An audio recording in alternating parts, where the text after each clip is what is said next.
I was going to sit here, do this whole rant about Warner Brothers games and stuff like that, with them shutting down Monolith Studio and the developers of Multiverses.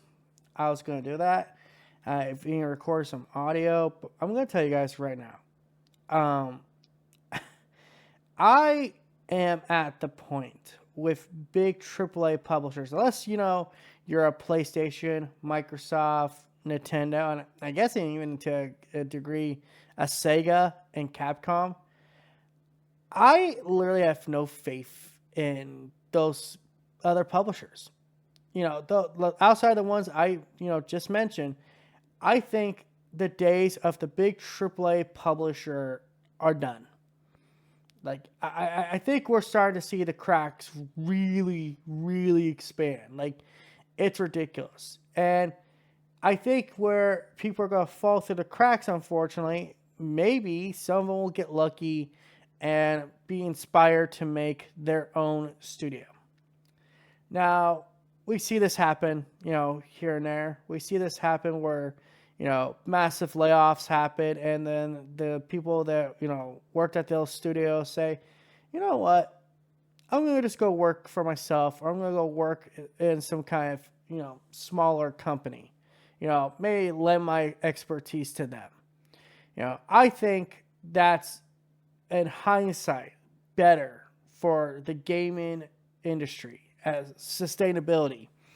Because right now, what you're seeing is investors and executives making piss poor decisions. People like Jim Ryan, the executives over there at Warner Brothers Games. You see them all following trends. They're following trends. They're doing exactly what the investors want, because the investors see Call of Duty, they see Grand Theft Auto, they see Fortnite, they don't so much see the work that goes into those games, they see the money they make and say, we want that. Because it's all about that, mythical, never-ending growth.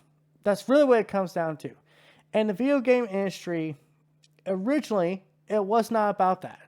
It was about creativity. It was about expressing yourself in this medium. And even, to today, you still see it happen. But it's like, it's fewer and far between, and it's not in the AAA space most of the time.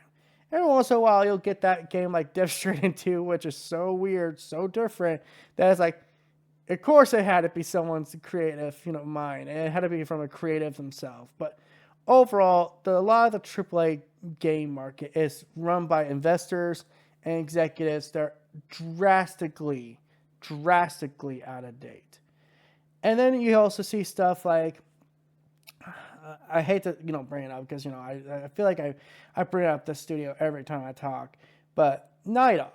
Then you see them kind of have to face a fork in the road decision, and that was either make big AAA games like Intergalactic, or dedicate yourself 100% to a live service studio. And I think that's what you saw in the case of Rocksteady, where, except for that wasn't a decision they were allowed to make. When it came to what they were doing, that from what I heard, the rumors had always been that they were trying to work on a new Batman game, and there was some kind of like build for a Superman game.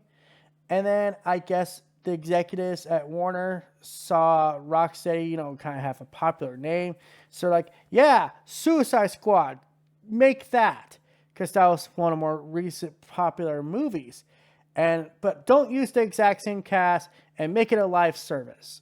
And to me, when you tell a studio that's roots are grounded in, single player games, and you're telling them to do a live service game, you're what would you say? Uplifting those roots. You're making it worse. And we saw Suicide Squad. It was a humongous failure. Same thing with, the Avengers game. And I really hope at the end of the day, much as some people out there don't like some of these developers because, they might have tweets or something they don't like, I don't want them to lose their jobs. Because the thing I really sucks for me or not so much for me, but the thing I think sucks the most is that these are people losing jobs with Monolith Studios shutting down and the Multiverse Studios being shut down. Because these are people who dedicate their lives, time into their, time in their days to making these games. They spend years working on these projects, and they're at the studio feeling like they have some kind of secure payment. And instead, they're just let go. They're just let go by a cowardly executive that doesn't even face them face to face. Just sends out a massive email, says, hey, you're all being shut down, so pack your shit and get the hell out. And I hope that these people find jobs in the video game industry. I hope they could find, some kind of studio that actually backs them. And this goes into, honestly, the indie scene right now. The indie scene is booming. And I'm not talking like the stereotypical indie games you see. Like, we're talking like self-published games. Yeah, perfect example is Larian Studios. 100% self-published. Baldur's Gate 3 was a wild success. And it literally is because, first off, they're privately owned. So they don't have investors. Their investors are their customers. And what's so good about how Larian Studios works is they actually have to listen to the community. They actually have to listen to players. That's why Baldur's Gate 3 has custom, campaigns now. They encourage mod support because, hey, the more people play this game, the more they're going to want more type of game like this, or something in the Baldur's Gate series. That's good. That's exactly what video games should be about. The customer buys the game, the studio keeps that game, supporting that game, but at the same time works on their next project behind the scenes. That's what it should be. To me, that's the live service model. That's the live service model that we should want. Not these, oh, hey, this is season 20 of chapter 5. Fuck that shit. That's bullshit. That's just creating FOMO. That's creating the fear of you missing out on, the cool new skin of, Sub-Zero. Oh, wow. And then later they'll resell it, but like a modded version. Like, oh, but see, he has spikes on his shoulder now, so that means he's a different Sub-Zero. So that means you have to pay more. Yeah, and you see this with like Call of Duty these days, where it's like $20 for a Ninja Turtle skin. Fuck that. I think AAA game studios need to kind of, unless, like I say, unless you are a PlayStation, Nintendo, Xbox, Capcom, and goddamn, what's the other one I mentioned? Unless you're them, a Sega.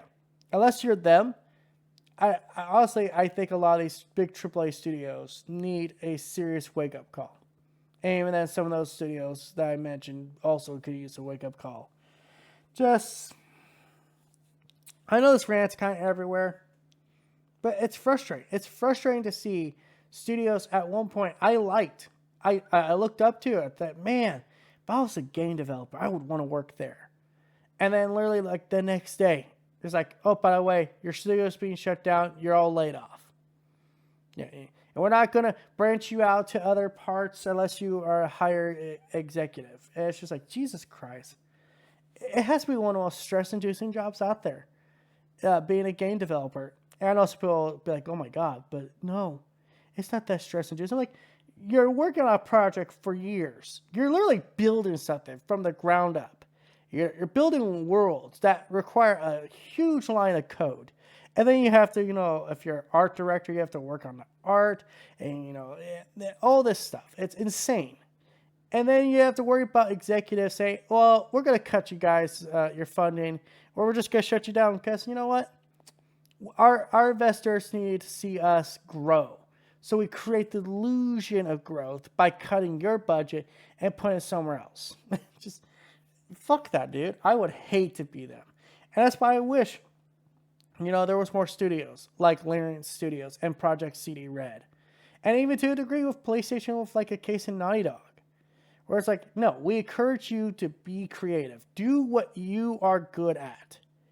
Do what you want to do, and we will back you.